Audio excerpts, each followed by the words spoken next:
Jeep trucks are safer than regular Jeep Wranglers, like that one back there.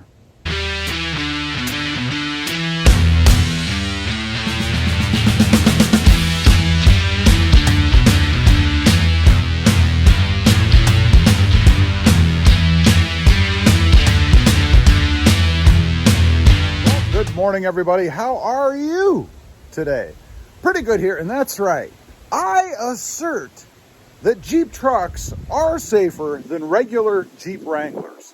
Of course, I've driven both. I've had a few Jeep Wranglers in the past, and when I refer to Jeep Wrangler, I'm talking about the old style, real Jeep like this one back here. You know, the two-door with its short wheelbase. So why do I say that? Well, I'm going to tell you a little story, something that happened to me in real life. And this is kind of what turned me away from the regular Jeep Wrangler, the two-wheel, or rather two-door that I had back in the day. You see, I was driving, I think it was to work, and it was rush hour in Columbus, Ohio. And I'm in my Jeep Wrangler, and I believe it was a green, pretty basic Jeep Wrangler. It had a soft top, the uncovered roll bars, that's important in a minute, inside, pretty basic really. I think it was even a manual transmission if I'm not mistaken. So I'm cruising on my way to work. It had rained outside, and it was at that point where part of the freeway was dry and part of the freeway was wet. So I'm cruising along, you know, I'm in the fast lane because I like to motor in the morning. Plus I was probably late or something, I don't know. But I'm in the fast lane and we're going around this big curve, right? And it never fails at rush hour. Traffic is usually stop and go, right? But it had broken. There was a big space. Traffic had lightened up a little bit or something. I don't know. There was a gap. So I'm getting up to speed, man. I'm hitting, I don't know, probably 65, maybe 70, something like that. And I come up on this curve, right?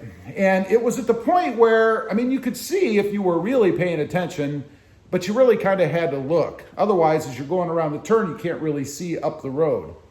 So I'm in the turn, I make the turn, and lo and behold, traffic ahead of me in the fast lane, of course, because, you know, there are folks up there that love to drive slow in the fast lane. And that's probably because in Ohio anyway, there is no speed limit for the fast lane. You can drive in whatever lane you want. You can drive 45 in the fast lane if you want. There's no law or anything about that, at least not when I lived there. So I'm going around the curve, I'm flying, I'm motoring, traffic's going, and all of a sudden I get around the curve and traffic is stopped. And I'm like, holy, you know, it was one of those moments where you feel that adrenaline rush flow through you, right? So I slam on the brakes.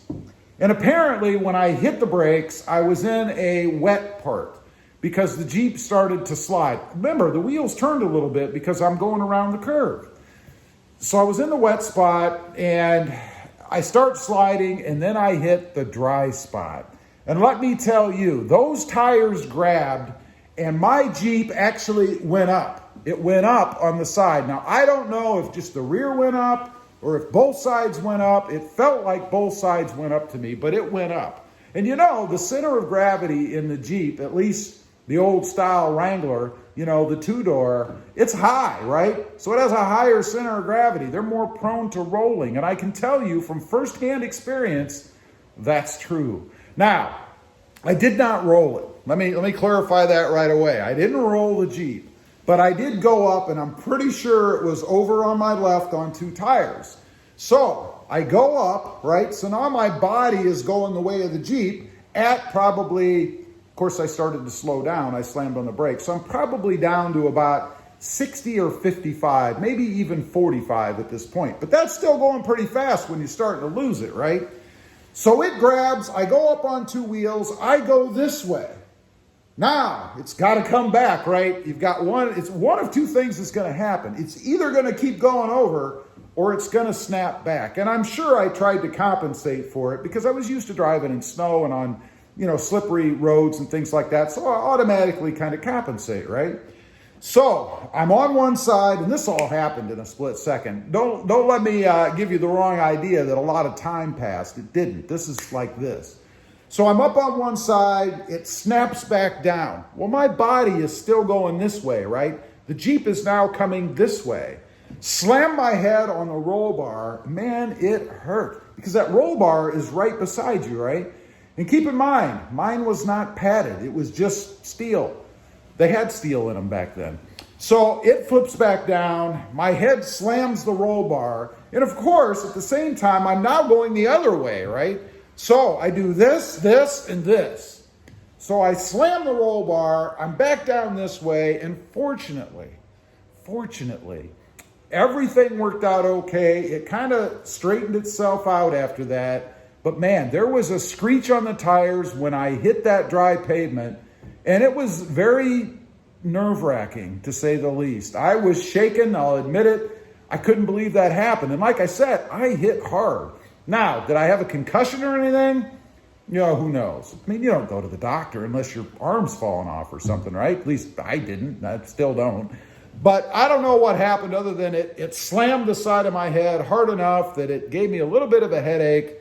It hurt like heck. And it was a very harrowing incident. So why do I say that the Jeep truck is safer? Because it has a longer wheelbase. And I've got to imagine because of that, the center of gravity is lower, right? I just don't get the feeling that if I'd have been in the same situation with my truck, that I would have gone up on two wheels like I did with the Wrangler. It was bad news, it really was. And I got to think for that reason alone, the Jeep truck is just safer to drive. It's not as prone to roll over as the regular Wrangler would be. And you know that's a big thing with the Jeeps, right? If you don't believe me, look it up. They do have a higher center of gravity and they will roll. So that's my story. That's what really happened to me. And I'm not going to say that turned me off to the Jeep Wrangler, but it sure as heck did make me think a little bit more about spirited driving, especially on the freeway or in icy conditions. And it was always on my mind from that point forward. Even when I drive my wife's Jeep once in a while, which sits even higher because it's lifted and has bigger tires on it, so it's even worse. But it still crosses my mind, that incident when I was going around that curve and almost lost it. And it was about that close. I think if I'd have probably been going any faster or made that turn while I was braking a little bit harder, I think the thing would have gone on over. Who knows? Anyway, leave a comment. I'd be curious to know, especially if you've driven or have both the Wrangler, the regular Wrangler, and the Jeep Gladiator. Have you ever thought about that? You ever had any close calls? Have you ever rolled one? You know, I see some of those videos, guys out off-roading, and you know, there's always somebody laughing their head off in the back as the poor guy in the Jeep is going over on his side. Not a good situation. Leave a comment. Let me know if that's ever happened to you. I'd be curious. Also, real quick, if you're interested, I have two other channels. First is Rob Motive, all about my 2020 Toyota Tacoma right back there. And the second is Rob Motive Civic, all about my experiences with the Honda Civic Type R and the Honda Civic Sport hatch. Check them out. If you like them, please consider subscribing. Don't forget to click that notification bell so that you don't miss out on any upcoming videos. And do me a favor, smash that subscribe button on the way out. Thanks for watching. Stay safe out there. Bye.